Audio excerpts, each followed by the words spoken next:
Kisah cinta kuli bangunan dan janda kaya, juragan kontrakan. Apakah cinta sejati bisa tumbuh di antara dua insan yang berbeda dunia?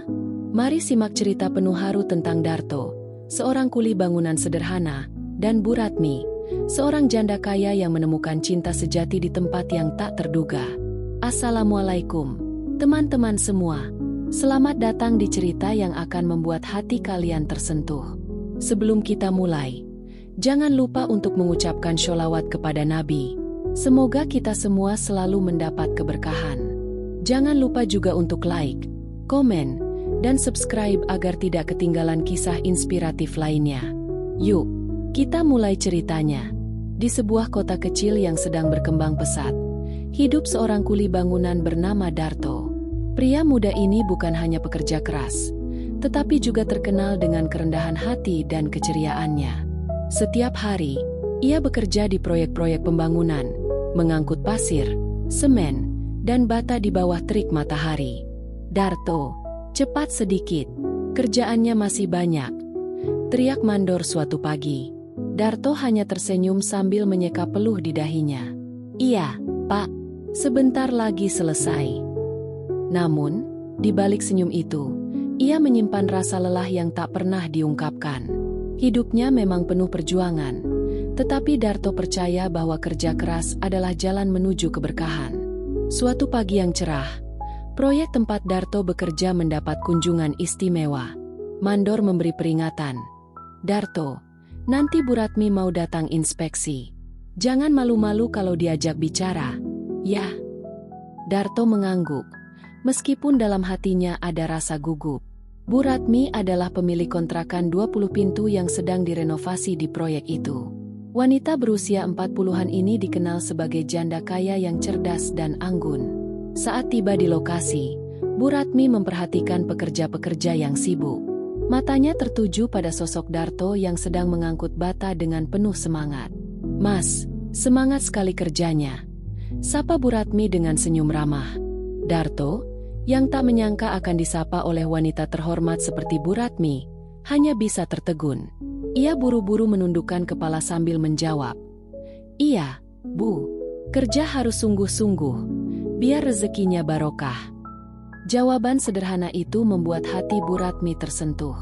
Ada sesuatu dalam kesederhanaan Darto yang mengingatkan Bu Ratmi pada masa lalu ketika hidupnya belum dipenuhi kemewahan. Sepanjang inspeksi, ia sesekali melirik ke arah Darto yang tetap bekerja tanpa lelah.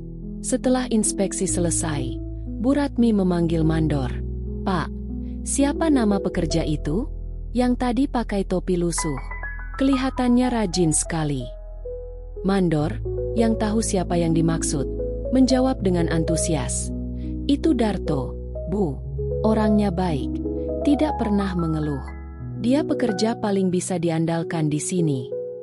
Bu Ratmi mengangguk pelan sambil memandang ke arah Darto yang sedang merapikan alat-alat kerjanya. Dalam hati, ia merasa ada rasa penasaran yang sulit dijelaskan. Hari-hari berlalu, dan proyek terus berjalan. Setiap kali Bu Ratmi datang ke lokasi, ia selalu menyempatkan diri berbicara dengan Darto. Pada suatu siang yang terik, ia membawa beberapa bungkus nasi dan air dingin untuk para pekerja. Saat membagikan makanan, ia bertanya kepada Darto. Mas Darto, sudah makan belum? Darto tersenyum sambil menjawab. Alhamdulillah sudah, Bu. Terima kasih banyak atas perhatiannya. Namun, ada sesuatu dalam suara Darto yang membuat Bu Ratmi ingin tahu lebih banyak tentang hidupnya. Ia merasa ada kehangatan dalam kesederhanaan Darto, sesuatu yang selama ini jarang ia temukan di lingkungan sosialnya yang penuh dengan kemewahan dan kepalsuan. Hari-hari terasa berbeda bagi Bu Ratmi sejak ia mengenal Darto lebih dekat. Setiap kali proyek berjalan, ia selalu menyempatkan diri berbincang dengannya. Dalam percakapan ringan itu, Bu Ratmi sering menyelipkan pertanyaan tentang pandangan hidup Darto. Suatu sore yang teduh, di bawah rindangnya pohon besar di sudut proyek, ia bertanya, Mas, kenapa kamu selalu kelihatan semangat? Tidak pernah keluh kesah. Darto menatap Bu Ratmi dengan senyum kecil, mengusap keringat di dahinya sebelum menjawab. Hidup itu singkat, Bu. Kalau kita sibuk mengeluh, kapan kita bisa menikmati berkah yang ada? Walaupun sederhana, saya selalu bersyukur atas apa yang Allah berikan. Kata-kata itu begitu menyentuh hati Bu Ratmi. Dalam kesederhanaannya, Darto memiliki kebijaksanaan yang sulit ditemukan dalam orang-orang kaya yang sering ia temui. Pada suatu hari, Bu Ratmi melihat Darto bekerja lebih keras dari biasanya.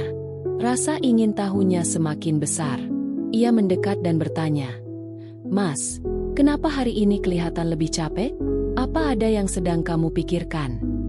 Dengan suara rendah, Darto menjawab, "Sebenarnya, Bu, saya sedang mengumpulkan uang untuk memperbaiki rumah kecil saya yang hampir roboh. Tapi, saya tidak ingin mengurangi tanggung jawab saya di sini." Mata Bu Ratmi berkaca-kaca mendengar pengakuan itu. "Kenapa kamu tidak bilang dari dulu? Mungkin saya bisa membantu," katanya lembut. Darto buru-buru menggeleng. "Terima kasih, Bu. Tapi saya lebih senang berusaha sendiri. Saya tidak ingin merepotkan orang lain." Jawaban itu semakin membuat Bu Ratmi kagum pada pria sederhana ini. Malam itu, Bu Ratmi tidak bisa tidur. Pikirannya terus dipenuhi oleh sosok Darto. Ia merenung di beranda rumahnya yang besar dan sepi. "Kenapa saya merasa begitu peduli padanya?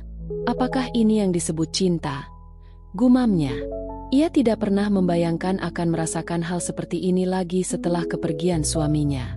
Tetapi, setiap kali ia mengingat wajah tulus Darto dan bagaimana pria itu selalu mengutamakan kerja keras, hatinya bergetar. Ia merasa menemukan sesuatu yang selama ini hilang dalam hidupnya, ketulusan dan kehangatan. Esok harinya, Bu Ratmi memutuskan untuk lebih mengenal Darto. Saat istirahat makan siang, ia mengajaknya duduk di sebuah bangku kayu dekat lokasi proyek. "Mas, bolehkah saya tahu lebih banyak tentang keluarga kamu?" tanyanya dengan lembut. Darto menatapnya sejenak, lalu menjawab dengan nada pelan, "Orang tua saya sudah meninggal, Bu. Saya hidup sendiri sejak muda. Saya tidak punya banyak, tapi saya selalu berusaha untuk hidup jujur dan tidak menyusahkan orang lain." Bu Ratmi merasa hatinya semakin terenyuh. Ia tidak menyangka pria sederhana ini harus menanggung banyak beban sejak muda, tetapi tetap memilih untuk menjalani hidup dengan sikap positif. Percakapan mereka hari itu membuat Bu Ratmi semakin yakin bahwa ada sesuatu yang istimewa dalam diri Darto. Ketika proyek hampir selesai, ia memberanikan diri untuk mengungkapkan isi hatinya. Sore itu, di bawah cahaya matahari yang mulai redup, Bu Ratmi berkata, "Mas Darto, saya ingin jujur. Selama ini, saya merasa nyaman setiap kali berbicara dengan kamu. Kamu membuat saya merasa tenang, sesuatu yang sudah lama tidak saya rasakan." Darto tertegun mendengar pengakuan itu. Dengan suara bergetar, ia menjawab, "Bu Ratmi, saya ini hanya seorang kuli bangunan. Bagaimana mungkin saya bisa pantas untuk ibu?" Bu Ratmi tersenyum lembut dan berkata, "Kebahagiaan tidak diukur dari harta, Mas. Saya hanya ingin menjalani hidup dengan seseorang yang tulus seperti kamu." Darto pulang malam itu dengan perasaan campur aduk. Pengakuan Bu Ratmi begitu mengejutkan baginya. Di sepanjang jalan menuju rumah kontrakannya yang kecil, ia terus memikirkan kata-kata Bu Ratmi. "Apakah aku pantas?" tanyanya pada diri sendiri. Rumah kecilnya tampak sunyi ketika ia masuk. Ia duduk di kursi kayu usang di sudut ruangan dan memandang langit-langit. "Ya Allah, apa yang harus aku lakukan?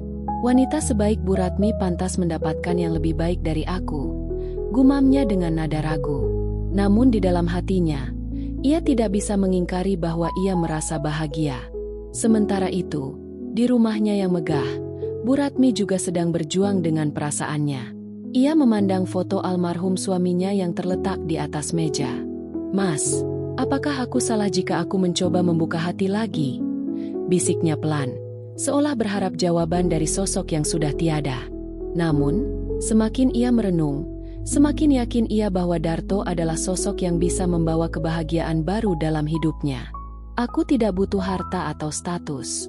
Aku hanya ingin seseorang yang tulus dan bisa menemani hari-hariku dengan ketenangan," pikirnya. Hari-hari berikutnya, suasana di proyek terasa berbeda. Darto menjadi lebih pendiam, seolah-olah sedang memikirkan sesuatu yang berat. Bu Ratmi yang menyadari hal itu mencoba mengajaknya berbicara. Mas Darto, kenapa akhir-akhir ini kamu kelihatan lebih banyak diam? Tanyanya dengan nada lembut. Darto tersenyum kecil, meski hatinya masih bimbang. Tidak apa-apa, Bu. Mungkin saya hanya sedikit lelah. Jawabnya singkat. Bu Ratmi tidak mendesak lebih jauh. Tetapi ia tahu bahwa Darto sedang bergulat dengan pikirannya sendiri. Suatu sore, setelah pekerjaan selesai, Bu Ratmi memanggil Darto untuk duduk bersamanya di bangku panjang di depan proyek. Angin sore yang sejuk membuat suasana terasa lebih tenang. Mas Darto, saya tahu mungkin sulit bagi kamu untuk menerima apa yang saya katakan kemarin. Tapi saya ingin kamu tahu bahwa perasaan saya tulus, katanya dengan nada serius. Darto menatap ke arah tanah, tidak berani menatap mata Bu Ratmi. Bu Ratmi, saya sangat menghargai apa yang ibu katakan, tapi saya hanya seorang kuli bangunan. Apa kata orang nanti jika kita bersama? Bu Ratmi tersenyum dan menjawab, orang lain tidak hidup untuk kita, Mas.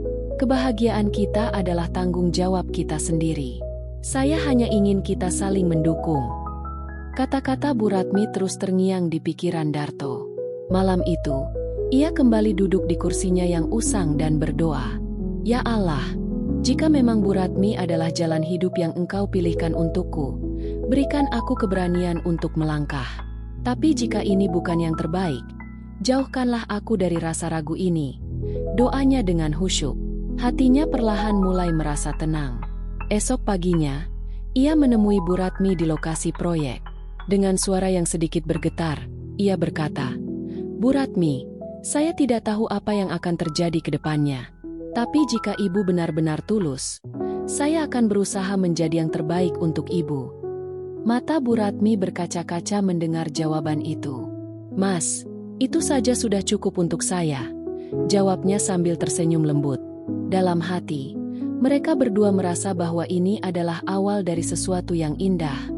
Waktu berlalu dengan cepat, dan hubungan Darto serta Bu Ratmi semakin erat. Meski mereka belum mengumumkan hubungan itu secara resmi, para pekerja proyek mulai menyadari bahwa ada sesuatu yang istimewa di antara keduanya. Mas Darto, kok Bu Ratmi sering banget manggil kamu? Tanya seorang rekan kerja dengan nada menggoda. Darto hanya tersenyum sambil melanjutkan pekerjaannya. Dalam hati, ia masih meraba-raba bagaimana menghadapi perasaan yang terus tumbuh di hatinya. Namun, ia juga tahu bahwa kebahagiaan tidak selalu datang tanpa risiko. Suatu pagi, Bu Ratmi memutuskan untuk berbicara dengan keluarganya. Ia mengundang kakaknya, Pak Herman, untuk datang ke rumah. Herman, ada hal penting yang ingin aku ceritakan, katanya dengan nada serius. Pak Herman menatapnya dengan penasaran.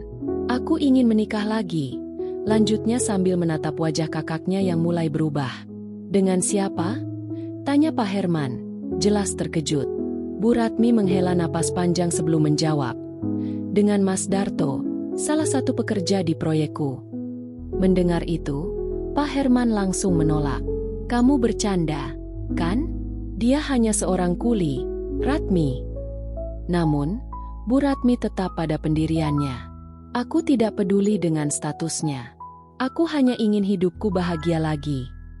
Di sisi lain, Darto juga menghadapi dilema serupa. Ia menceritakan semuanya kepada sahabatnya. Selamat, Matt. Bu Ratmi bilang dia serius ingin menjalin hubungan dengan aku, katanya sambil menunduk. Selamat terdiam sejenak sebelum berkata, Tuh, kamu yakin? Wanita seperti Bu Ratmi punya dunia yang berbeda. Orang-orang akan selalu bicara buruk tentang kalian. Darto mengangguk pelan. Aku tahu, Matt, tapi aku juga nggak bisa membohongi perasaanku. Bu Ratmi sudah banyak mengajarkan aku tentang hidup, tentang keberanian untuk memilih jalan sendiri.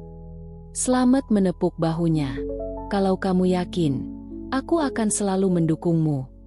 Setelah mempertimbangkan semuanya, Darto dan Bu Ratmi memutuskan untuk melangkah bersama. Mereka mengadakan acara kecil di rumah Bu Ratmi untuk memperkenalkan hubungan mereka kepada keluarga dan kerabat terdekat. Saat itu, Pak Herman kembali mencoba membujuk Bu Ratmi untuk mengurungkan niatnya. Ratmi, pikirkan reputasi keluarga kita. Apa kata orang nanti? Namun, Bu Ratmi menjawab dengan tegas. Herman, aku sudah cukup memikirkan orang lain sepanjang hidupku. Sekarang aku ingin memikirkan diriku sendiri. Jawaban itu membuat Pak Herman terdiam, meski ia masih merasa berat menerima keputusan adiknya. Pernikahan mereka dilangsungkan dengan sederhana, tetapi penuh makna. Di tengah keraguan dari beberapa pihak, Darto dan Bu Ratmi tetap melangkah dengan keyakinan.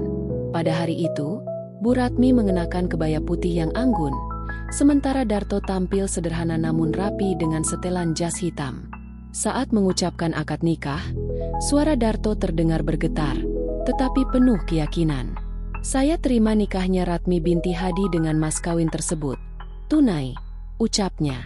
Bu Ratmi meneteskan air mata haru. Hari itu menjadi awal baru bagi keduanya. Mereka tidak hanya bersatu sebagai suami istri, tetapi juga sebagai dua jiwa yang saling melengkapi. Kisah mereka menjadi bukti bahwa cinta sejati mampu melampaui segala perbedaan. Terima kasih sudah membaca cerita ini sampai akhir. Jangan lupa untuk selalu percaya pada kekuatan cinta dan keajaiban takdir. Jika kalian suka cerita ini, jangan lupa untuk like, komen, dan subscribe agar tidak ketinggalan kisah-kisah lainnya.